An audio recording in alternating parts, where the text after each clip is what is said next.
Hello and welcome to another exciting and informative episode of In Conversation. My name is Bongani and today I'm going to kick it off with a question. Have you ever heard of the SAICA SLS? Right? Big one. If you've never heard it, well, today I have the winners and we're going to be talking more about their journey in winning this amazing award. Of course, SLS is an initiative which aims in identifying talented youngsters who are pursuing careers as chartered accountants.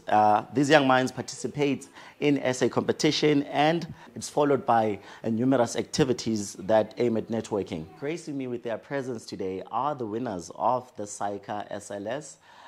They are two students here at the University of Johannesburg studying Bachelor of Accounting, and they are Thashania and Yeshikah, who are, of course, going to be talking to me more about their journey and how the experience was. Ladies, welcome to the show. Thank you. Thank you for having us. Thank you so much.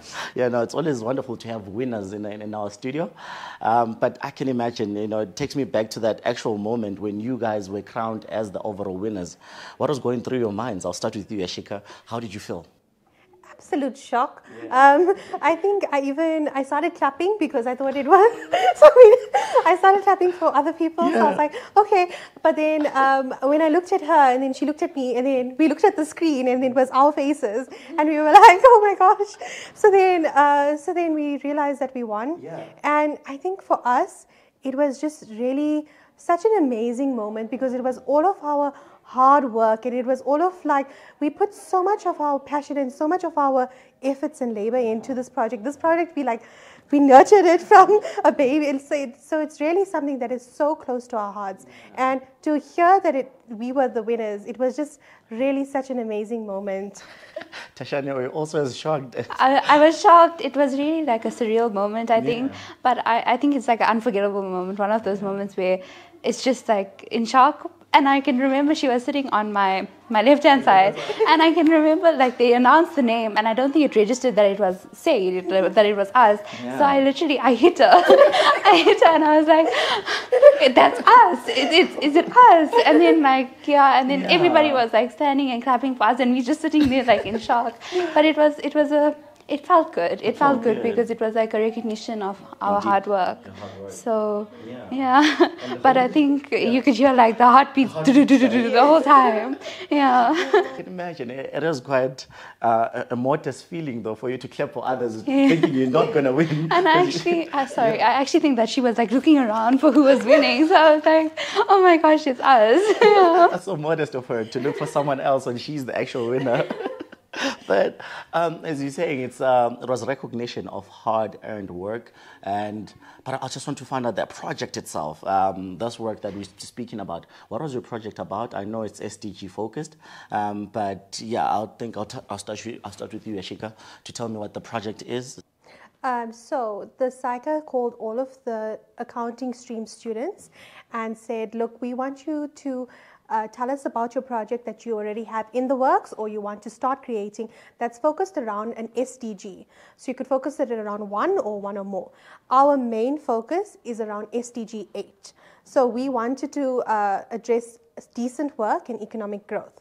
However, we also looked into different SDGs, SDG 4, quality of education, SDG 17, partnerships, SDG 10. Reduced inequalities. Reduced inequalities. And that's really what we wanted to do. So for us, the main problem that we recognized and the reason why we wanted to create this business was to address the high levels of unemployment in South Africa. The unemployment rate in South Africa is sitting at a staggering 59.4%. And really, we felt this was such a big issue to address because this is the heart of our country. The youth is really the heart of our people. And this is how we create the sustainable change. This is how we create economic growth. And we wanted to create decent work for these people because we really recognized that there was a missing middle between the youth and between their potential employers. There were certain skills that the youth didn't have. And that is what we wanted to address. So to do this, we have created our business. Our business is called SAID. It stands for South African Youth Development and Empowerment. And we really liked it because we felt that it rolls off the tongue and it was just sage. So we absolutely loved it. And we spent some time creating our own business logo, creating our own colors. And it was just really such a fun experience to create your own business. So that's where we started off. Then to address this problem, we've actually created 3 workshops. Okay. So the 3 workshops are career, financial, and life skills. Thashania will take it from here because he knows how to do this part. So we have identified different problems, and I think, as Yeshikah mentioned, the top one being the high levels of youth unemployment. But there's also like a lot of issues and a lot of problems that South African youth faces, and it's sad to see. And I think as members of the youth, we see it firsthand happening to ourselves, maybe even peers or colleagues that we go to university with or went to school with. So I think high rates of youth unemployment is the one, and then there's also high levels of financial illiteracy. I mean, as accounting students, we're able to understand what the accounting field is like, the different finance fields, and how to sustain money, what is money. And I feel like a lot of people don't know that unless they are studying accounting. So that's the other problem. And then the last problem is basic life skills, something like budgeting, as much as that is finance, but budgeting is a life skill. And also computer skills, something that we take advantage of. I mean, we take advantage for, I don't think that's the right word, but it's fine. So something that we're very privileged to have, but there's a lot of youth that don't know how to use a computer, don't know how to use a cell phone. So those were the problems that we identified, and our workshop was specifically address those problems. So in careers, for example, we would teach youth how to do interview skills, how to write a CV, and even coming down to a grade 9 level. Subject choice, like something that, we took lightly, right? We just took subjects, but how it affects your life, how university, for example, the subjects that you choose play a big role in university entrance. So just explaining to the youth those type of things. And financial literacy is just more dealing with how to budget yourself, like I mentioned, that is also life skills, but it's how to manage your money, your investment opportunities that are out there for you, how to file your taxes. You don't want to be sitting with SARS and be like, oh, what is SARS? Because there's a lot of people that don't understand, and there's different ways that you calculate all of those stuff. So just at a basic level, just to introduce those type of things to the youth, because those are things that affect our lives every day. Taxes everywhere. Right? Our lecturers often tell us taxes everywhere. So, and it's difficult when you don't know how to calculate those type of things. Also, how to start a business. What is the CIPC? Like those type of things, because it's just, I think there's a lot of opportunities. There's endless opportunities in South Africa. As much as the economy is really not in a favorable place, there is a lot of opportunities.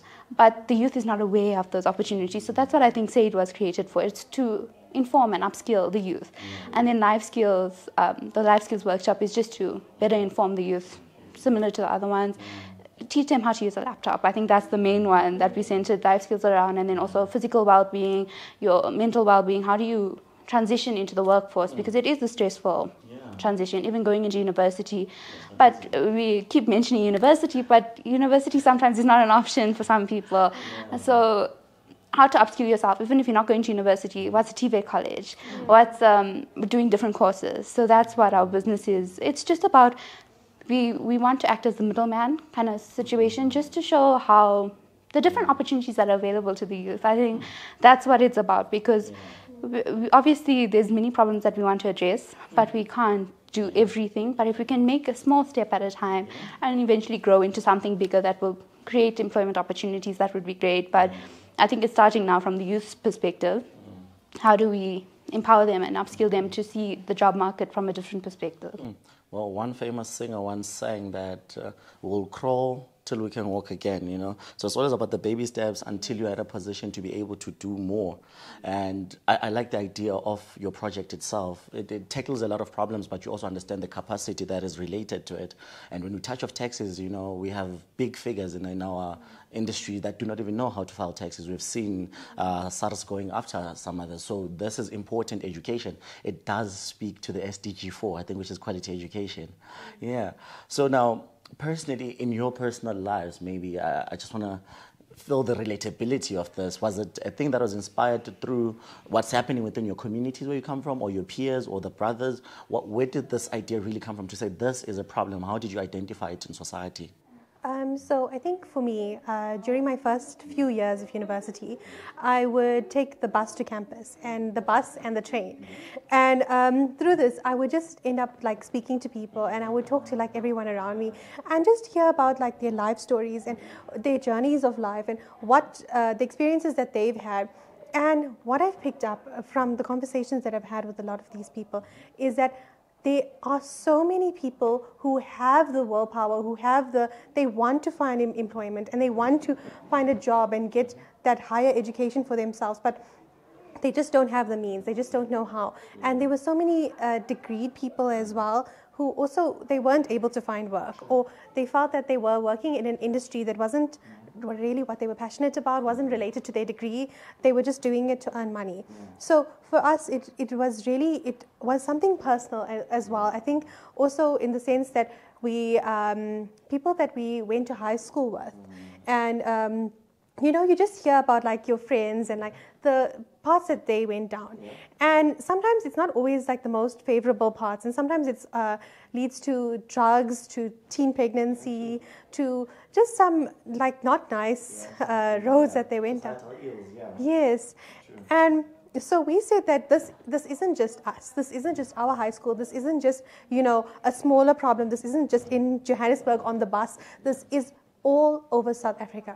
This is everywhere, across all walks of life. People are experiencing the same problem. There's high rates of unemployment, and these people are not able to find a job. They don't have the skills that they need to find that job. And it's really, for us, it was personal in that sense that we are youth ourselves, and we are also going down the same route. We are also looking into the different career options. We are also feeling this same sense of scared and nervousness about where we want to end up in life.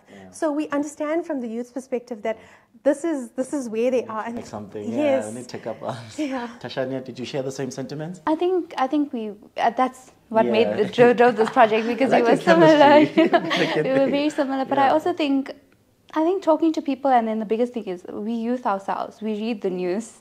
We see the things. We see the stats. And I think within us, we've spoken to a lot of people that are very passionate about going overseas. Right? Yes, I would also love to go overseas. It would be nice. But why not develop South Africa? Why not change that 59.4%, to make it lower, to make a better future for ourselves? Because at the end of the day, it's the youth that's the future of the country. It's not... I don't mean to be like rude or anything, but it's not the older generation, it's the youth. So if we shift our focus to the youth and develop the youth, then we're guaranteeing a better future for South Africa. We're guaranteeing a better future for us and the people that are coming after us as well. So I think that's what it was. It was, you want to make a difference, you want to make a change, you want to see the change. You don't want to just say, it's one thing to say, but it's another thing to do, So I think that was what drove us to make sure that we could try and make a difference.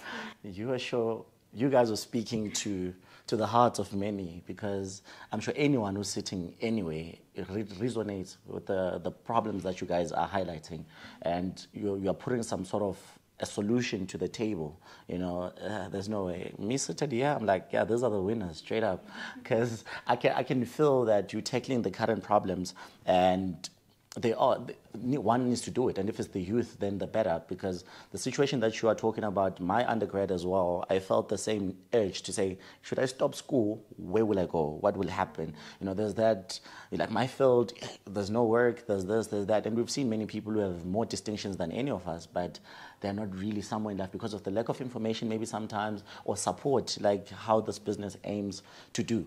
So I'd like to understand more of the business. What are some of the key pillars that you guys had or have in your business? I'll start with you, Thashania. So when you say pillars, do you mean like our values, or do you mean like how do we implement your values? Okay. So I think a big one is obviously integrity. We are accounting students. Integrity. Then it's going to be like your innovation. Innovation's a very big one. Honesty, which falls part of integrity, and then just making sure that I can't pinpoint the words at the moment, but it's to be sustainable, to make sure that we are making that difference, that we're making that impact. That's another big value for us, that impact, that inclusivity, making sure that we don't segregate people and say, no, you don't fall under our target market. That's not what we want. We do have a target market that we are trying to reach, but the target market is not distinct, and it's not to say that we're going to exclude one person or exclude another person based on where they're from or the color of their skin or anything like that. That's not our approach. Our approach is to be very inclusive and make sure that everybody has upskilling, because everybody does have that potential. It's just to make sure that we're there, to make sure that you are upskilled, to make sure that that potential is lived up to. Yeshikah, you'll touch on the implementation, but how did you incorporate some of these values in your project, the one that is award-winning? Yeah. So look, I think for us, like Thashania mentioned, we really focused on sustainability.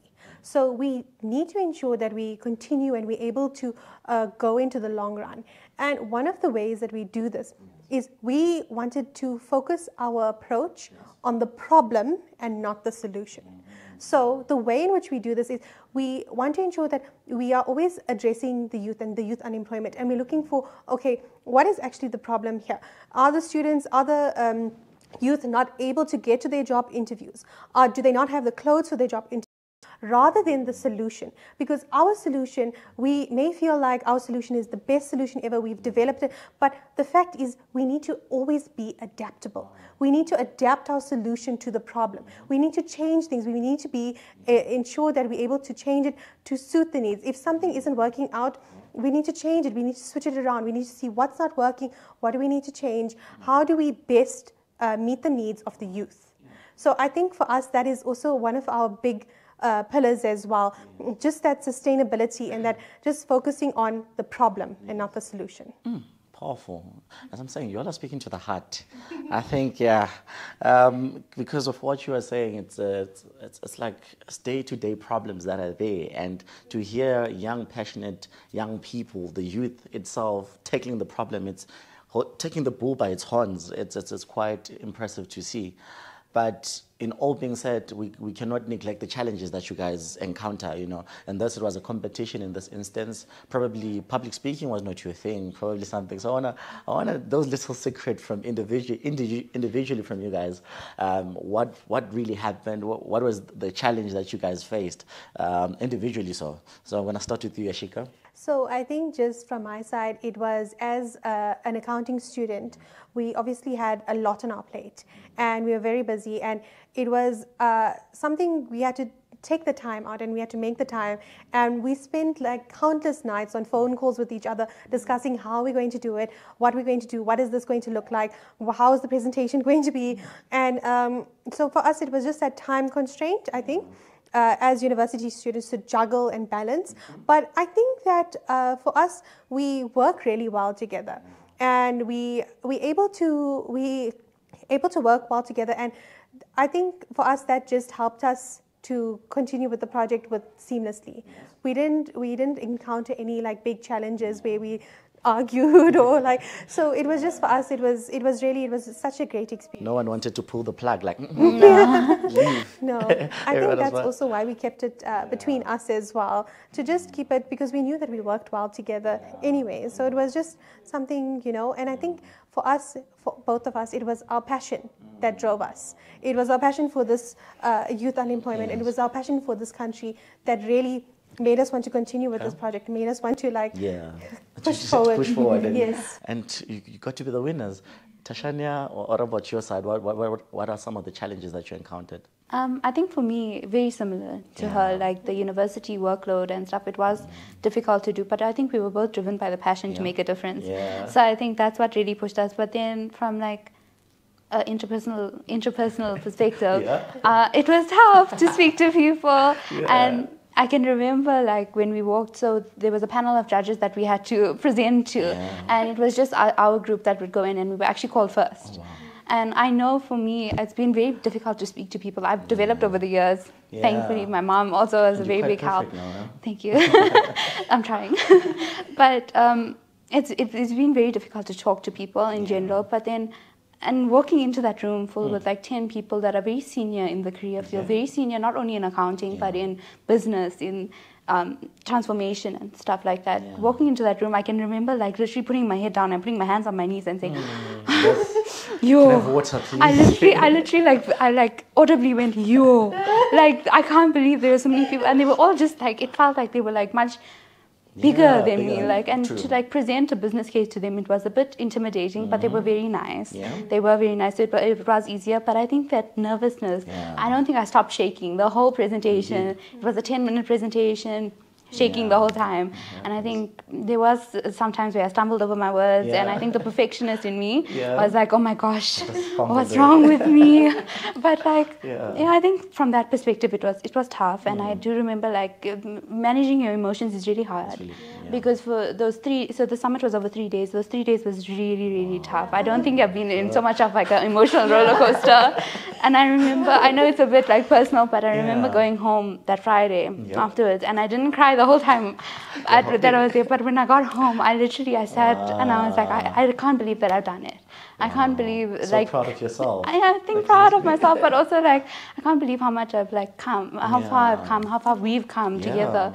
So it was an emotional roller coaster, but I think it was important to go through. And it was a very big blessing to go through it so early on in my life. Yeah. I really love the personal developments that you guys had through this journey, because in every journey you need to develop as a person, encounter challenges, but how you come out of them is the big key thing that we're looking at. And what's also coming from this chemistry of you two, it's the friendship itself. The work relationship, the work ethic, it being at the same level also contributes, but also you guys have a little bit of background. I think you come a long way together maybe. So actually take me through that, just a little bit. Others, have lost faith in friendship, but you'll hold on to something, but it's a different type of friendship. It's not a day-to-day, like show me and all. So I just want to know what pushed you through and the importance of friendship in making it through to the finals and winning it.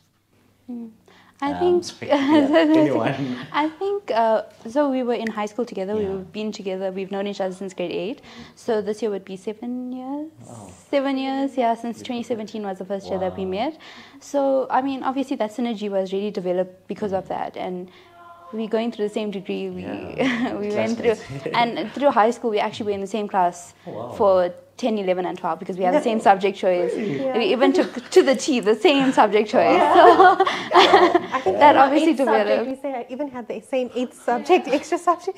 We were just, but we always just, I think, for us it was just. University really also developed that because there was a lot of friends. We had a friend group, but then when we went to university, it was just the 2 of us. So I think that also developed speaking to each other every day, even during COVID. As much as we weren't seeing each other, we were always like talking over WhatsApp. And so I think that really just helped develop. And I think our values are very similar, so that really helps. And I know we're going through a time where friendship is like not looked very good. It's not looking very good for everybody, but I think for us, and I get it, I understand why it is like that, but I think for us we just clicked, and I feel very blessed that I was able to click with her and have such a good friend that I mean I don't have a sister in real life, but I feel like that's very close to a sister, so or she is a sister. So you're not gonna make me cry because you're not speaking to the heart. I keep on saying this, and I'm not playing. You all really touch me. And Yeshikah, do you share the same sentiments as well? Maybe you want to add? Absolutely. It was the same for me. I think I remember we actually met in grade 8 and we had a bit of an incident when we met because we met at grade 8 camp. Okay. And then the way that we know each other is we went on grade 8 camp, we went on a kayaking canoeing type of type of excursion. Okay. And there was a huge waterfall, and both of us are very scared of uncoordinated on the kayak. So and we both panicked each other out, and we were headed towards the waterfall. We were gonna go down. So but then I don't know how, somehow we managed to like swim our way, Teamwork, like get to shore, and so we survived that, and we survived high school, and now we're actually going to survive university. And through all of this, I think it's really been such an amazing experience to be your friend, and I consider you my sister as well. So it's really, You're but make me cry. so thank you for being such an amazing friend and sister and business partner. And thank you.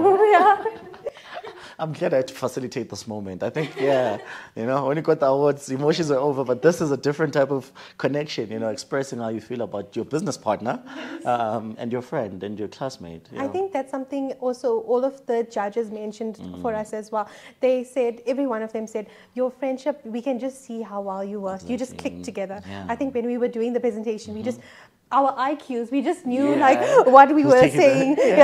So I think for us it was really, and I think it's important that you go into business with someone that you trust and someone that has the same values and has the same passion as you do. And I think that it's really important to go into someone's business that, that aligns with you and aligns with you what you want. Even decision making becomes easy, even when you're sleeping, she can take a decision on your behalf knowing that you guys are on the same mindset, the same state of mind. And, well, I assure you guys have been through the worst. If you've survived the canoeing, the excursion, that is the most terrifying one of them all.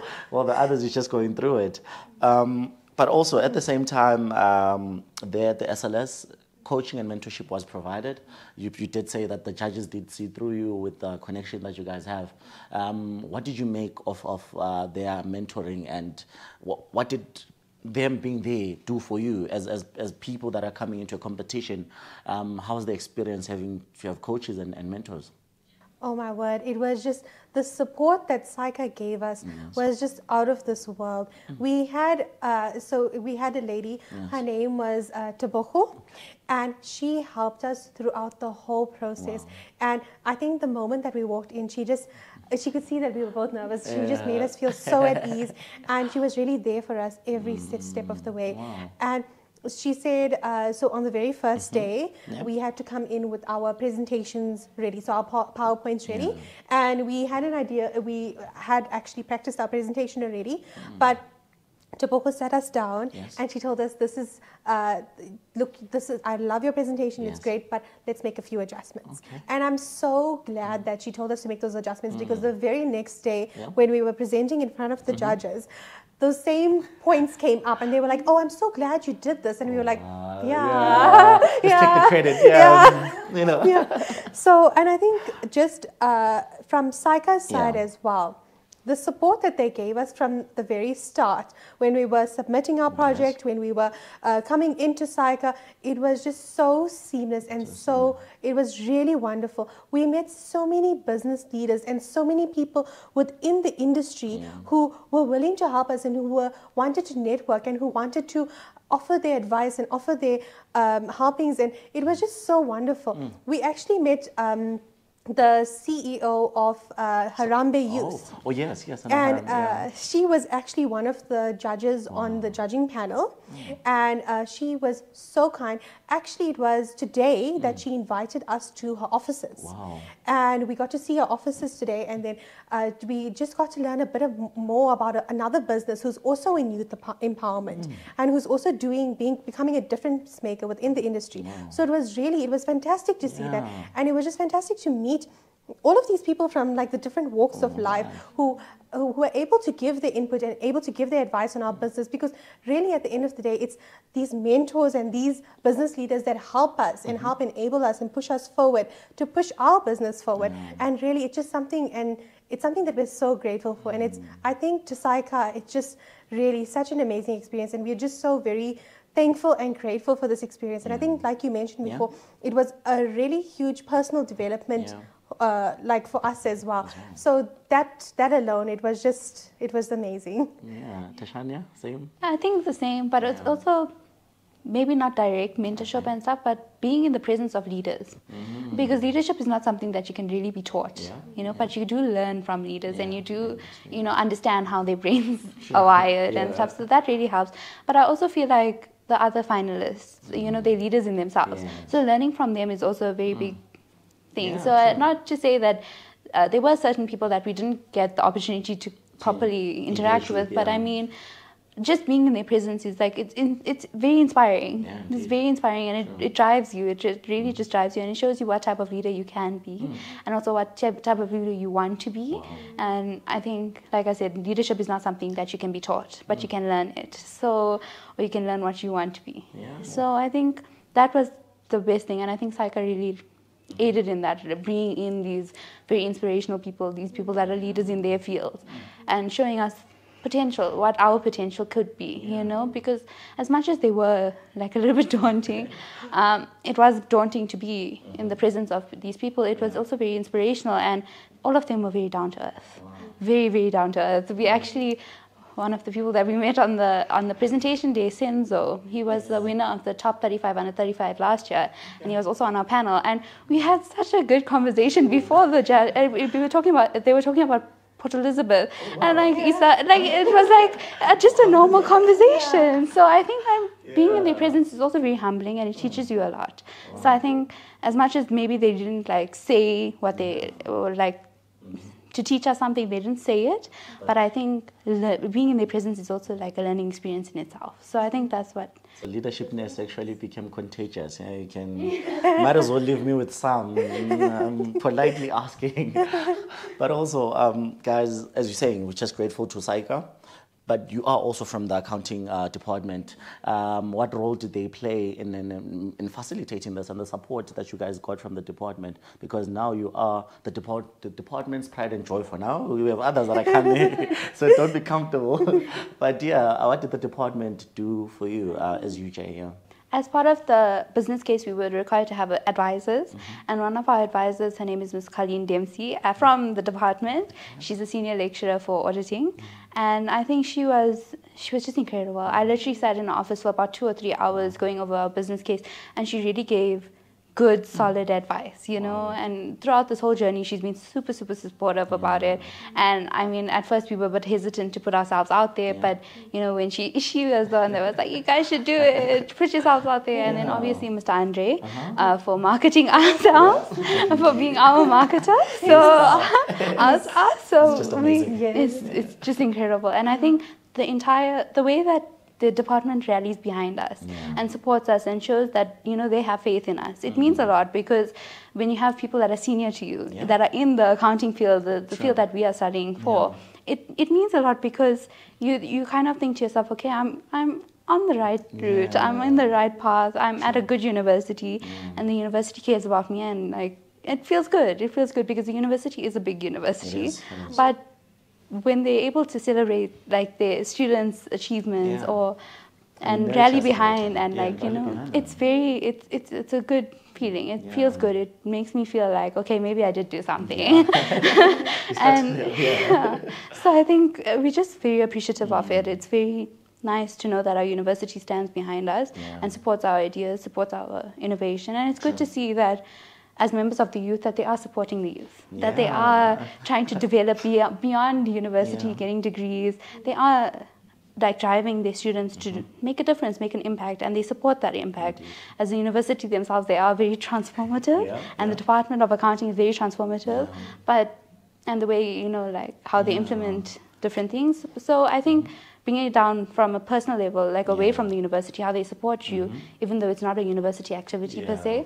So that's really, it's amazing. It's a good feeling. It's a good feeling. As a student, it's a good feeling. It's the youth supporting the youth. Andre is young, after all. He's the youngest in the team. Yeshikah, do you share, what's your message to the department itself? Really, just I think the same as Thashania, because the department, really, they were just so supportive throughout.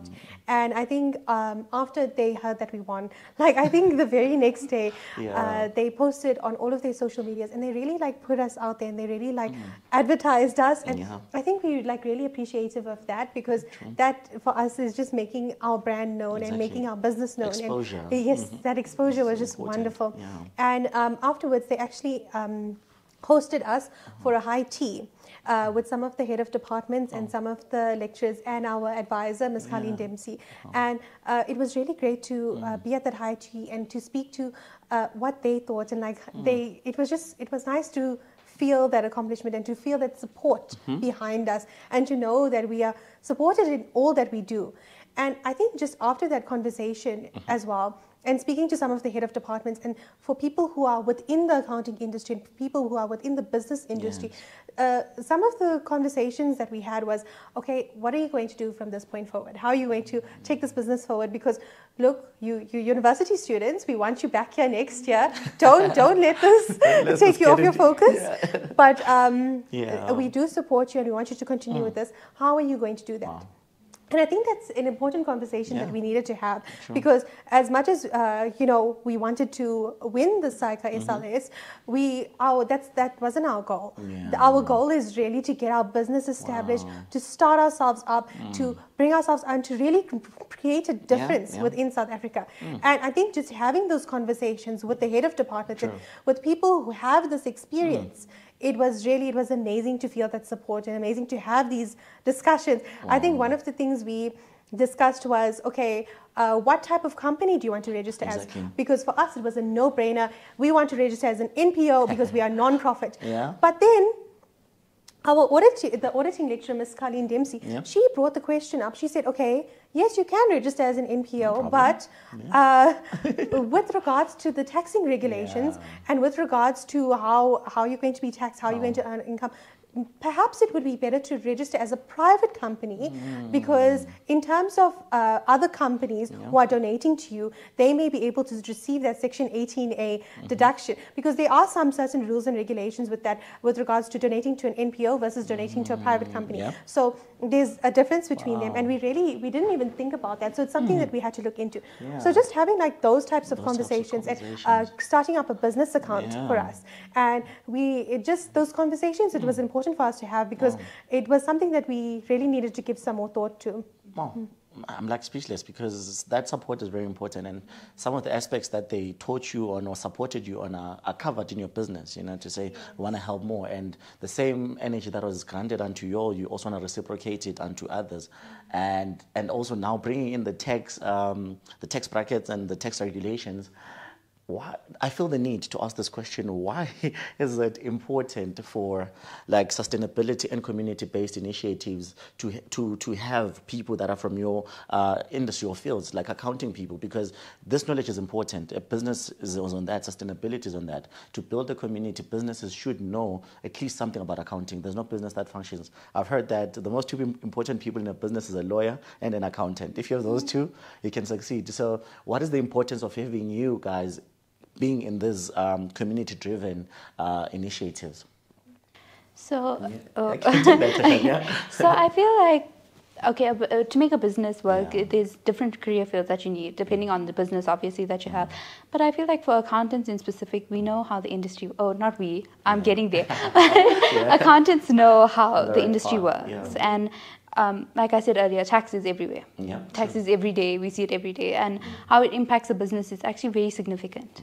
It is very significant. And you don't want to be into trouble with SARS, for not paying your taxes. So I think that understanding from an accountant is very important, and how the business world works, how from a financing perspective, how do you ensure a going concern? How do you ensure that your business is sustainable and will carry on? So I feel like from the CSI and CSR initiatives that businesses have, I think it is very important. Yes, one, there is multiple financial benefits for doing that, right? It's a good reputation and so on and so forth, beyond the purpose of actually making a difference, which is, I feel like, is more important. But obviously from an accounting perspective, it's different. And in terms of the taxation, the way that it works is actually, it's called the Section 18A deduction. So when you donate to a public benefit organization who's heavily involved in change and difference making and like youth upliftment, for example, when you invest in or when you donate to them, there's actually a certificate that you get, and that certificate warrants you to have a deduction in your taxable income. So basically what that means is like that's basically me as a business. If I want to go and donate to you, for example, and you need that donation. And then I get a Section 18A certificate. It just means that I can deduct that amount from the final amount that's going to be taxed by SARS. So I think that like the way that the government has it set up, the way that SARS has it set up, is to promote that donations, to promote that impact, to promote economic development. So I think that's why they have it set up that way. And I feel like an accountant in that scenario would really understand that and really understand, like, okay, yes, you have Section 18A, what does it mean? You know, because from an accounting perspective, yes, it's a deduction, but from a tax perspective, it's different. You know, so I think an accountant has that very good understanding of that tax regulation. So I think that's why we need you guys. So I don't know if I'm answering your question, No, you did, but yeah. Trust me, you took it the other way, but me, I get it. And my viewers, I'm sure they also understand the importance of an accountant. Understanding the knowledge that you just shared to us is of importance when you're doing community-based initiatives. You know, you are able to save money and do it for other purposes, because donation is a big thing. You are helping someone there. So it is. You did answer me. Yeshikah, I want to come to you now as a future leader. What values do you hope to bring to the accounting profession and the broader society? You're a winner now, so when you step in the class, what kind of atmosphere and what are you bringing to them? Yeah.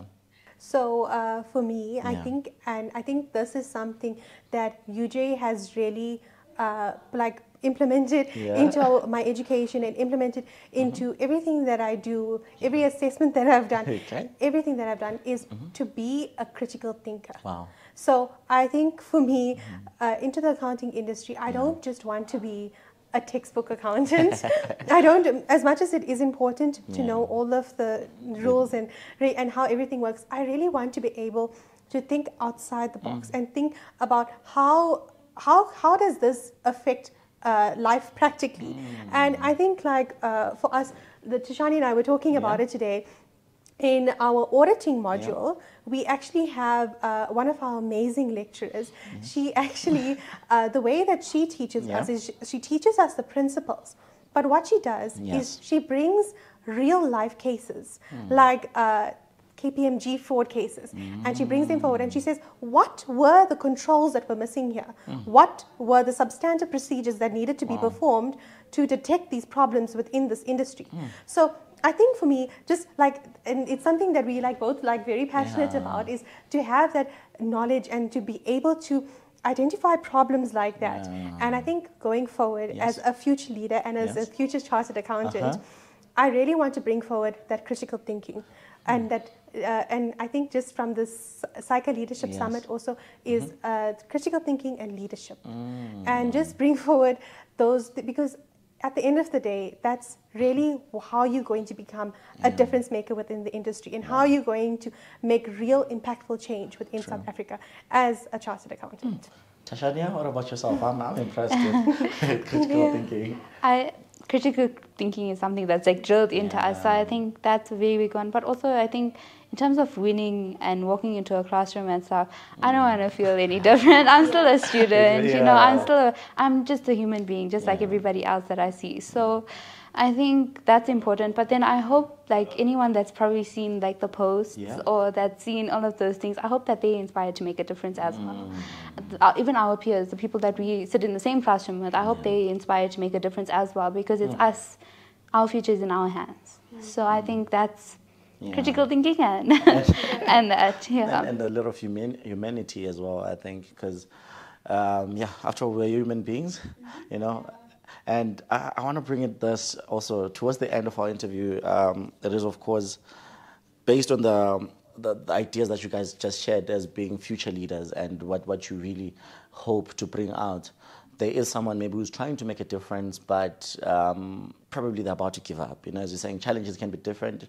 And what would be let's take it in a specific instance, maybe for the SAICA Leadership Summit again, someone who's going through that and some that just gave up. What would be your message to them? Because you've walked the walk, now you're talking the talk. Yeshikah? Sorry. So for me, I would just say is to just keep pushing forward and to find the reason behind your problem. What is the need that you need to fulfill? What is the problem actually important?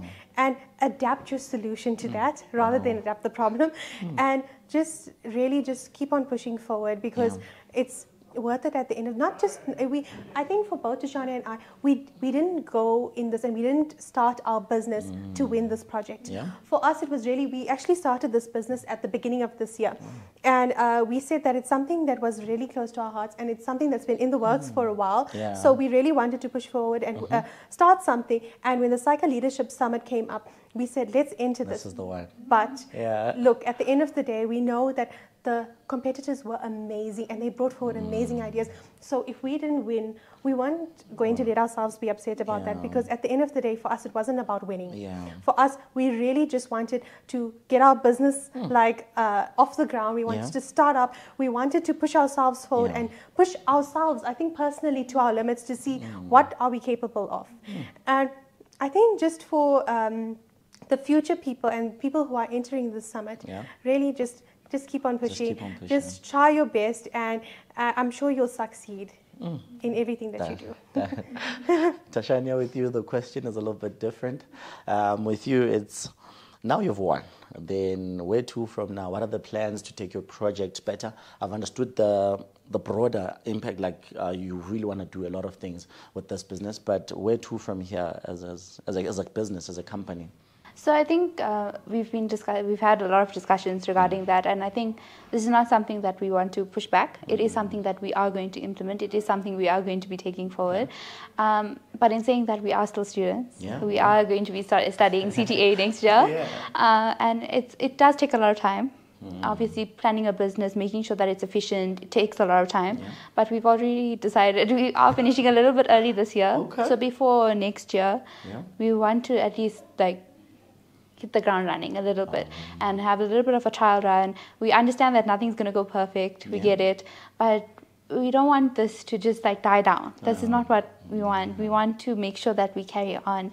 And so in that, we've had a lot of discussions. We are talking to a lot of advisors, a lot of people that are there to help us. They're very senior people. They understand how this industry works. So I think having those discussions is very important, and I think we don't want to just start it and then it doesn't work out. So that's why we're in the discussion process and phase at the moment, where just to ensure that, yes, we know it's not going to be perfect. Even our solution, maybe it's not 100%. But if it's going to make an impact, if it's going to change, we decided and we said to ourselves, and I remember telling Yeshikah, I said, if we can make a difference in one person, if one person can walk away from our workshop and a difference was made to them, then we've done our job, we've done our purpose, or we've served our purpose.